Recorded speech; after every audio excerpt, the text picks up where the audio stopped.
Back on the ML Sports Platter, brought to you by Brewerton Ace Hardware, Rosie's Corner, and Stanley Law Offices. Together, they'll work to get you the maximum reward. There he is on screen, one of my favorite people, Jim Kaat, the Baseball Hall of Famer, longtime analyst for the game as well. Jim, you look fantastic. I appreciate a few minutes. Welcome to the ML Sports Platter again. It's actually been quite a while since I've had you on. Sure. Well, thanks for having me. I've always enjoyed our conversations. Well, hey, either on screen, over the phone, or in Cooperstown, it's meant the world to me as well. We're coming off of Yankees-Dodgers, which I thought was an epic series. I thought it had everything except Juan Soto, and obviously the extra inning baseball stuff still drives me nuts with the ghost runner and all that. But overall, great games here. Can you hit me with a couple of takeaways from your side? I know you probably tuned into the action pretty good, right? Well, I got to tell you, I don't watch a lot of baseball. You know, I'm kind of removed from the way the game is played today. I follow it. I'm like a kid. I follow the box scores. I follow the action. Certainly, I followed that Yankee Dodgers series. I guess I took great joy in seeing Grisham hit the home run and answer the fans that were hollering, "We want Soto." But I had told a couple of my Yankee friends up here in Vermont and Phillies in Philadelphia, I said, just print the tickets right now because they've proven to be the two most dominant teams. I know the Dodgers. I don't think the Dodgers bullpen will hold up with the Yankees and the Phillies. Now, that being said, there's a lot to play in the season yet, and we know what a factor injuries is in the game today.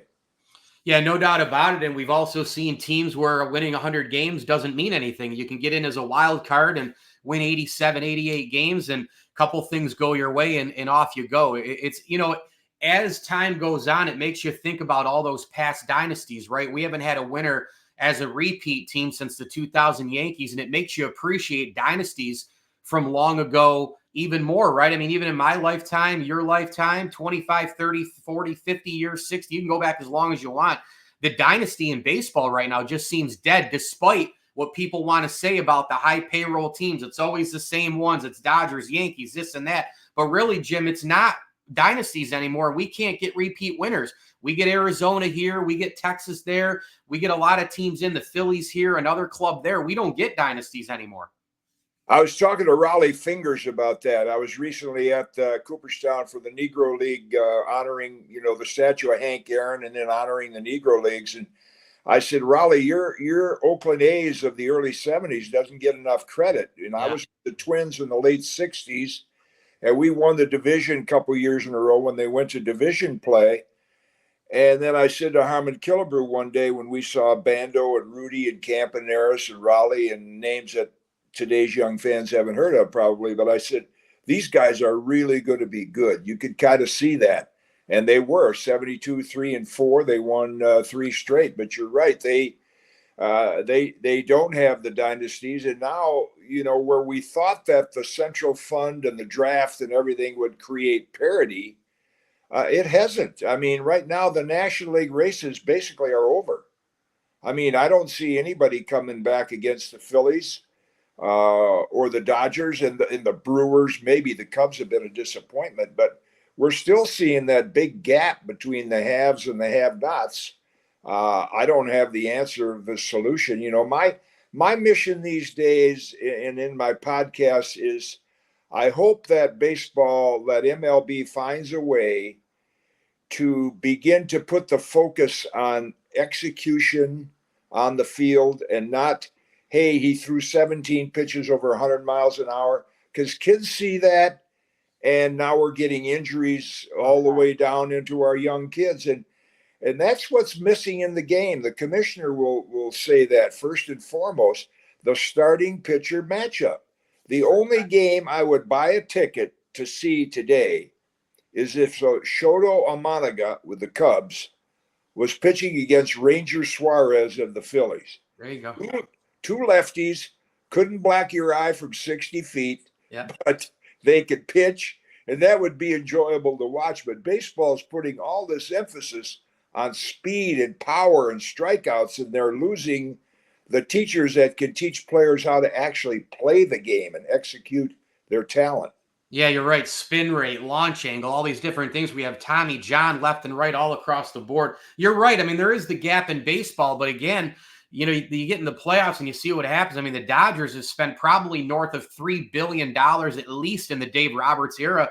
They have one World Series to show for it. The COVID year, 60-game regular season in 2020. So it's wild. But I want to attack those three guys at the top. You faced legendary, unbelievable players from both sides of the plate. Lefties, righties, contact, power, Hall of Famers like yourself. Epic battles for years, Jim. How would you approach Mookie Betts, Shohei Ohtani, Freddie Freeman? What do you do in that case? Because you had some of those starts in those lineups. I mean, you wake up in the morning, you go, how do I do this? Right. Well, I think you'd have to face those guys to find out, kind of read the bat. You learn that be the art of pitching. And I've said, if I were pitching today, I mean, what I would like to do if the rules were changed, I'd like to face Ohtani.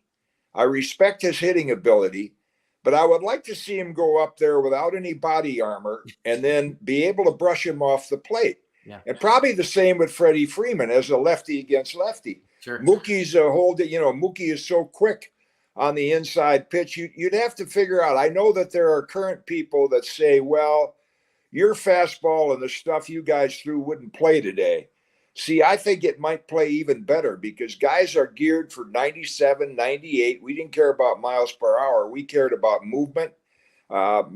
Just a quick kind of a boastful moment, but one of my favorite wins I found out recently was a shutout in 1965 where I gave up 11 hits and had no strikeouts, 16 ground outs. And that's what we need to get pitchers to start doing and pitch deeper in the game so we can enjoy those, say I had to face Ohtani or Freeman or Betts 4 times in a game. That doesn't happen anymore. So you don't have those great matchups that I had facing Mickey like 4 times in a game. Yeah, there's no doubt about it. I mean, when you look at Gavin Stone, I was trying to find out how old he is. He's 25 years old, but in that Dodger game on Saturday night, it was the changeup that dropped last second in the strike zone that was his most powerful pitch, and he's got a sub-3 RA this year. It wasn't the stuff where he was trying to blow it by people, and that's something I'm with you, Jim. You're making a ton of great points in the game. I still love the game. I try to make it a point this year to tune in more and do my thing, but man, the ghost runner and the analytics and all these different things. I love the pitch clock. That's fine because we needed to speed some things up, but there's still things there. The artificial stuff I just can't deal with as we talk here with Baseball Hall of Famer Jim Kaat on the ML Sports Platter, brought to you by our friends over at Welch & Company Jewelers and CH Insurance. I just wanted to wrap up with you, Jim. And again, I love catching up with you, and I'll see you in July, hopefully, in Cooperstown again. You just mentioned being in Cooperstown, though, and I wasn't able to get there. Days are crazy with the 4-year-old and the 10-month-old these days, so it's a little bit for me. But I watched Harold Reynolds on MLB Network. I saw you quite a bit on the big screen. Man, what an awesome celebration. I wish I could have seen it. A bunch of Hall of Famers come back, bunch of baseball greats, future Hall of Famers like CC Sabathia were there as well, celebrating the Negro Leagues at a time where, how about this timing, Jim? East-West Classic at Doubleday Field, all the old uniforms, but all the stats officially become official as well.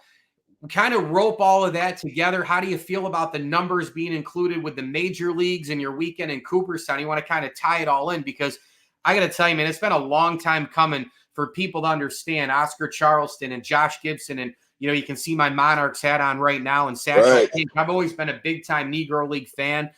John Lloyd, right? Cool Papa Bell, who used to, flip the lights off and get in bed before they actually turned off. So can you kind of get into the Negro League celebration a little bit with all those talking points? Because I know you really have a big time appreciation for them yourself.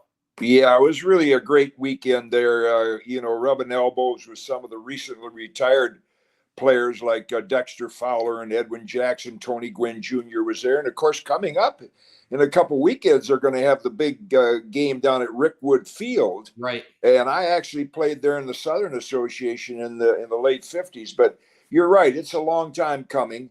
And I'm glad that they're taking the records in. I had a great time to chat with Sam Allen, who was one of the Negro League players. He was led the league in runs scored several years. And you're right. When I was a kid in 16, pitching amateur ball, every holiday we played the Grand Rapids Black Sox and the Jess Elstridge Colored Athletics.